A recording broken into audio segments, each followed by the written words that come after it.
We spoke earlier about our little boy who came into our life, and following the heels of that last dialogue, my question may segue from that, as Abraham always, and the universe always arranges that. Our little boy is 4.5, and I recognize already has had contrasting experiences, I believe, around the issue of food. And mostly, and I'm not going to ramble on because you know where the answer lies, and I'm unclear on how much to allow him to have everything that he wants versus guiding him on eating what seems, quote, healthy. He does have a tendency, seems to overeat, basically, and we have some sense of contrast story in his life. I don't know if we're focusing on it too much, and I'm sure to some degree we are.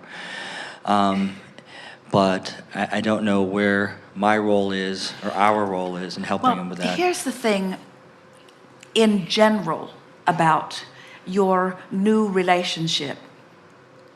There's a tendency to look into the now, try to figure out everything about what led up to it, and then go back and try to undo or redo aspects of it. Mm-hmm. And it's counterproductive, because the most powerful point is now. We want you to let your guidance be about now to where you're going rather than from where you've been to where you are. And the less you try to superimpose your understanding of anything that's before, the cleaner now to where you're going will be. There are so many people who want to be someplace different than where they are. Mm-hmm. And in justifying it, they explain where they have been, and all that does is make the water more murky. So if you could, and there's another piece we want to give you that you'll hear even more deeply. When you look at anyone from your now point of view, and your now point of view is one that's connected to source energy, now you are a very beneficial mentor. Yes. But when you look at some aspect in someone, and you see something you really would rather not see, which causes concern, now you're not looking at them from your connected self, and now anything you do is counterproductive.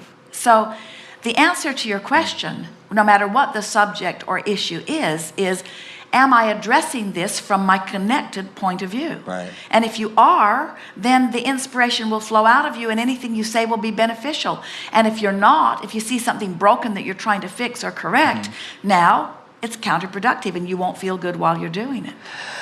I'm trying to feel it out in the moment. And there's another piece to this, and let us give this to you. We just have to spit this out because we can feel it in the vibration surrounding this. There's this, when you meet someone that you feel so good about, you find yourself really angry with anyone who ever did not treat that person well. And that causes you resistance. And instead of that, here's the way we'd play that.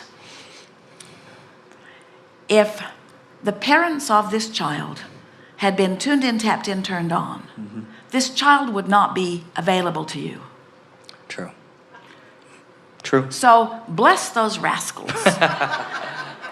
Some days I do. But there's this feeling that, and you can have a whole lifetime of trying to sort out and push against that. But it's counterproductive to your cause. It's counterproductive to your alignment. It's counterproductive to your child's experience. There's no value in that at all. So just try to have the attitude, we are where we are. We are where we are. We're putting our canoe in the water here and now. Yes. Never mind what waters any of our canoes have traveled through. Here we are, and downstream we go. And we do not think that there is any kind of a food issue at all. At all.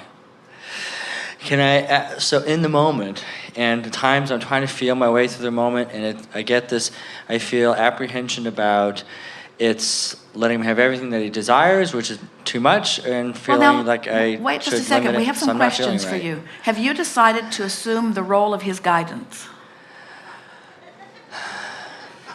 Yeah, I guess I do take it on some A lot of yeah. parents do, especially about issues like that. And they would say, well, if not me, then who? And we say, his inner being, maybe? Source, maybe? Yeah. So if you will see your role, in other words, this is the way it starts. This is the way children get separated from their own guidance. Someone close to them, well-meaning usually, thinks that they know better for them, and so they offer them choices or alternatives or ultimatums in order to try to guide them. Just remember this: no matter what, your dominant intention with this child or anyone you care about is to teach them through the power of your own example how to be aligned with source energy, first and foremost. Because we promise you that when your child is tuned in, tapped in, turned on, he will be inspired to the beneficial foods and he will feel uninspired to the ones that are not as beneficial. But your teaching, getting tuned in, tapped in, turned on, that's the thing that you're teaching. And a very interesting thing, think about your own experience, those of you who have ever had or know anyone or who are now having what you would call food issues. When do you turn most often to the food that you deem not good for you? Oh, when people don't feel well. Every single time it's when you're pointed upstream because you associate, because even though you're not consciously doing it, the core of the vibration of your being that has you pointed upstream relative to what issue it is you're beating the drum of is a vibrational match to the way you always felt when you were eating things that were detrimental to your experience. It's like law of attraction says, here, since you're beating up on yourself, try some of this, try some of this, try some of this. And you say, but of course, nothing else will do right now because that's just the mood you're in. That's the buffet counter that you're at. Yeah. So when you're up on the Lido deck next, stand back and look at it, and just for fun. Now, you can't do this accurately, but in your mind, play this game. So pretend that at the Lido deck, instead of the Italian bar and the salad bar and the whatever bar there is, the dessert bar, instead say to yourself, there's the I love myself bar, and there's the I hate myself for a lot of reasons bar, and there's the nobody loves me bar. And then as you go to pile the food on your plate, just take note of what bar you're standing in front of. You'll begin to notice that everything that you want or everything that you seem to try to get into your experience always exactly matches the underlying feeling of how you feel. And so, and we're not feeling any of this from this youngster. Yes. Are you really? No, I know that we got some information ahead of time, and I know for some level it's stuck in my mind, and I'm trying to let go of it and trying to, my desires to, and I know at some level I'm using words and maybe I guess they're not matching my vibration. Just remember, every time you have the urge to guide this child to do something. Shut up. Just not at all, because often you are tuned in, tapped in, turned on. Okay. Just ask yourself, am I making this suggestion from my place of alignment? Because if you are, now you're teaching him first and foremost what alignment feels like. Yes. And you see, there are so many parents that they want to guide, because they love their children, they want to guide them relative to everything. But then the child becomes dependent upon someone else's guidance. And in time, what you can often teach them is that guidance outside of them is what they're looking for, and then as they grow older, now they're looking for the proper mentor to be the one to give them the right guidance. But no matter what, it's still not the right guidance because it's reaching outside of them instead of within them, you see. Well, there's a transition between my being connected, and sometimes I feel that. Sometimes I feel connected in our interaction. It feels very much like a flowing downstream, and it's joyful and giggly and happy. And even with food, and I thought it was hilarious. I thought about, this is great. We've developed food issues on our own with him, whether he had them or not. And we went on a cruise, which is a great place to experience a lot of food issues. So I knew that. We rode right into that rock.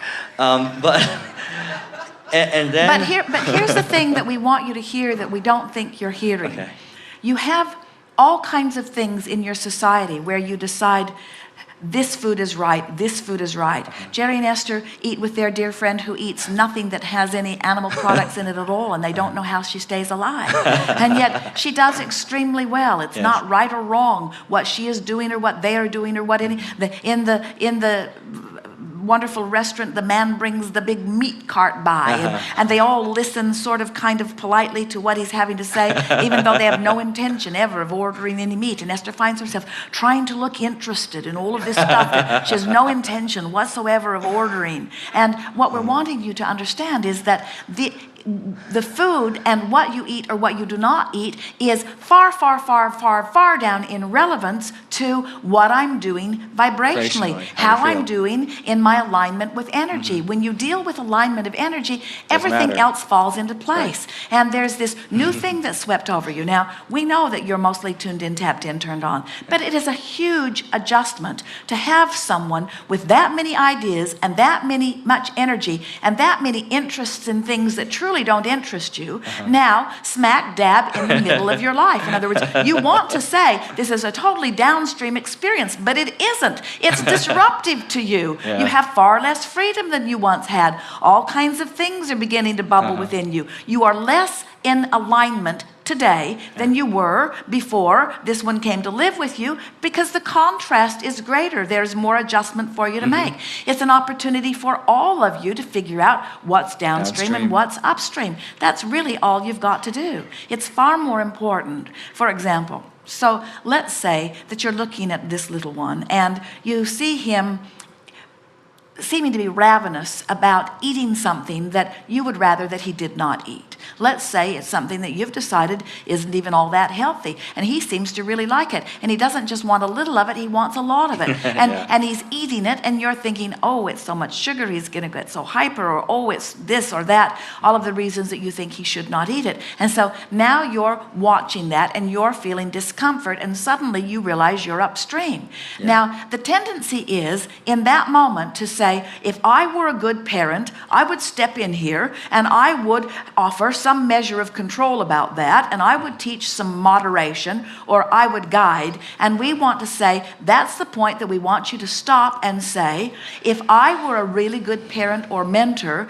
I'd get myself turned downstream before I do anything. So you stand back and you watch whatever's happening, and then you think about how much you appreciate this child, and you think about how nobody learns anything through words, and you think about how he's having some first experiences that you would never want to deprive him of.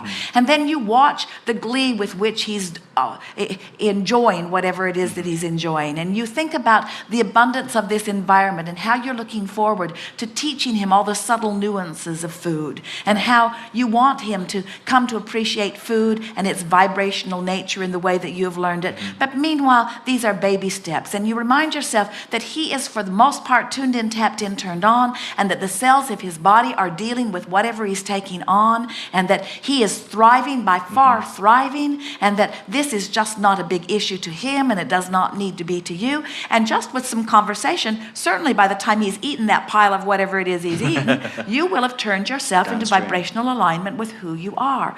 And now that you're in vibrational alignment with who you are, now the very perfect words will be inspired forth from you. And they will usually be something like, that was pretty good. I see that looked like that was pretty good.